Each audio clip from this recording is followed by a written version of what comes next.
তারা বাতিল করে দিয়েছেন। 2 মার্চ, 3 মার্চ, 7 মার্চ বাংলাদেশের মুক্তিযুদ্ধের ঐতিহাসিক দিন।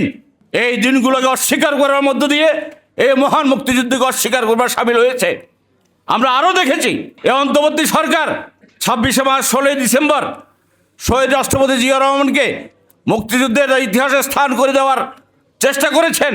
একই সাথে বঙ্গবন্ধুর যে ঐতিহাসিক ভূমিকা ছিল বাঙালি জাতিকে ঐক্যবদ্ধ করবার জন্য, সেই ভূমিকাকে খাটো করবার জন্য ইতিহাস থেকে তার নাম কেটে বাদ দিয়ে দিয়েছে। পাঞ্জাবের জগতে একটি বিশ্বস্ত নাম শাবাব এথনিক ওয়্যার। এই দুটোই বিকৃতি। এই বিকৃতির ইতিহাস নিয়ে আমরা আজও চলছি। আমরা 1971 সালের পর থেকে শুরু করে আজ পর্যন্ত একটি ঔপনিবেশিক রাষ্ট্র কাঠামো এবং ক্ষমতা বিন্যাসের মধ্য দিয়ে আমাদের রাষ্ট্রটাকে চালানোর চেষ্টা করছি।